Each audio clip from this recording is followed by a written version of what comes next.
Welcome to the program, everybody from the edge of America. I'm Rick Amato. We're following this One America News top story. Former Defense Secretary Robert Gates, who served under 8 U.S. presidents, says the Obama administration's ability to get Iran to the negotiations table is a success story in of itself. But he then goes on to say that their motives and goals are naively dangerous. Joining me this time to weigh in on this story and other related topics is the founder, the president of the Israel Group, Barry Nussbaum. Barry, welcome to the show. Thanks, Rick. Served under 8 U.S. presidents. He is a man of integrity and credibility on this issue. He says, look, the fact that got Iran to the table in the first place is a success story, as I pointed out. But they were there because their economy was collapsing and they feared the possibility of a government overthrow. How are the words of Robert Gates being taken in Israel at this time? I'll tell you, Robert Gates is a really big deal. He's served 8 presidents.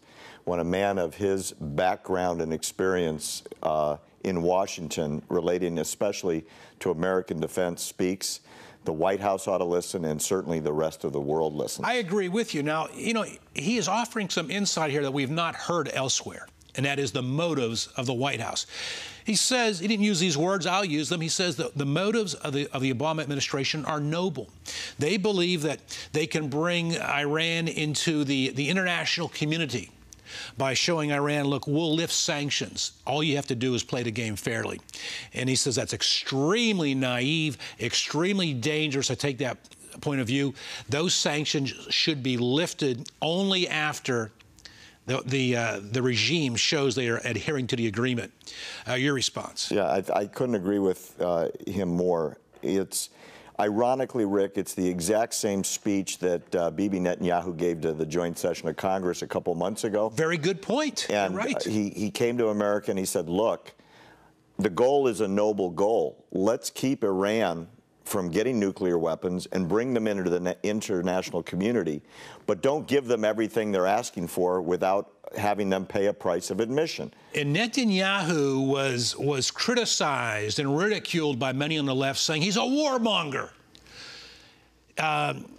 Bob Gates makes the same message, the same speech that Netanyahu gave, and he says there is an alternative to war. Absolutely. In fact, he almost makes the exact same speech with the exact same conclusion, Rick, which is the Obama postulate to America was make this deal as it's structured or we have war.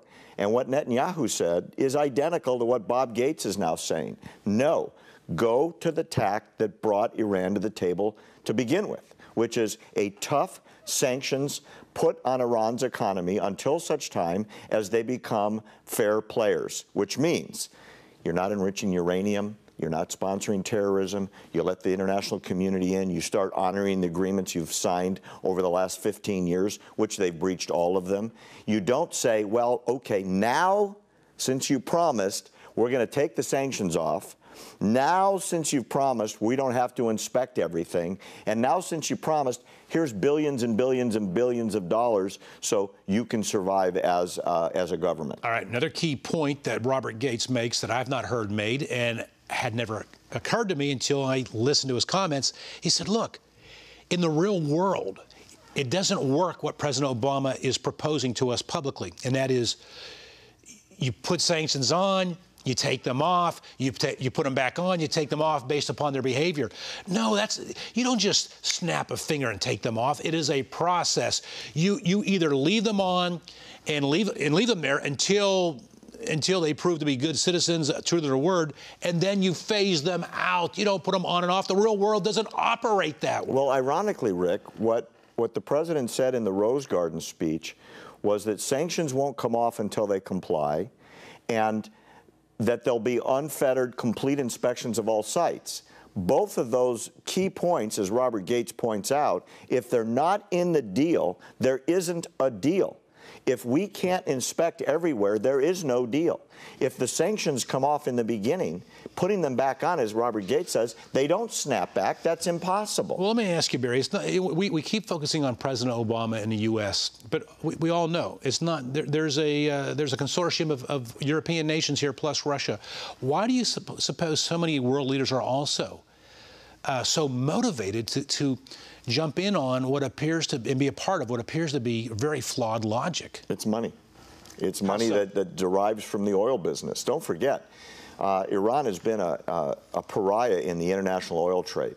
There's a tremendous amount of oil available there, plus all the development that's not going on, and these international corporations want pieces of it. Those governments want that oil and can get it very cheaply as soon as the sanctions are lifted and there's open trade. It's an enormous resource that they could be trading with. So you believe that Iran will undercut the oil market with their pricing? You know, even if they just hit the oil market and become part of it, prices will drop further. That makes everything better for the Western economies, and including Russia, because that gives them a source of cheap oil. And let's not forget, no one talks about this. I'm not saying, you know, there's something intrinsically evil about it, but it should be brought up. Who is the supplier to Iran's nuclear program? A lot of it's coming from Russia. Exactly. I mean, don't we call that a conflict of interest? Of course it is. Of course it is. Okay. Now, the Iranian foreign minister says there will be no international inspections of military sites. That smacks of, I mean, come on. We're talking about, we're concerned they might create a nuclear weapon. And, I'll tell you. And they're saying no inspection of military sites? Rick, this should be headlines in every paper in the United States right now. It's such a big story, and it's not being covered. And here's why it's so important. All of the advanced centrifuges that spin the uranium fast to make it enriched fast for the purpose of making nuclear weapons quickly is on nuclear sites within the military bases. So when the foreign minister comes out and says, okay, you can inspect only the sites we let you and never on military bases, what he's saying is we're going to have absolutely unfettered nuclear enrichment going on 24/7 for the next millennium, and you're never going to be able to look at it. Gates says that's crazy. All right, Bob Gates, as you pointed out, is a man of integrity and credibility on this issue. The whole world should listen to the White House, certainly Western European leaders. Bottom line on all this is, you know, President Obama is after his legacy. Obamacare may or may not be part of that legacy. He wants this nuclear deal to be a part of his legacy. I fear for the American people, Barry Nussbaum, that he is setting himself up for a flawed legacy because, you know, that is something that's going to come back to haunt. I'll tell you what he's doing, Rick, is he's handing nuclear weapons to Iran. I think it's incredibly obvious, and the experts are saying the same thing. I will leave it right there. Barry Nussbaum, you're back with us later. Well, you're an expert, so I don't know what they're saying. You join us later on the Grassroots panel. Be happy to stay. All right. When you are around Her Majesty, I should say, you speak only when spoken to. From the edge of America, I'm Rick Amato. Back after this. A good point. Yeah, just wait. Yeah, maybe when I finish talking to the people here. How's that? I might. I'll have to ponder it, but I will put it on my list for due consideration. Yes, sir.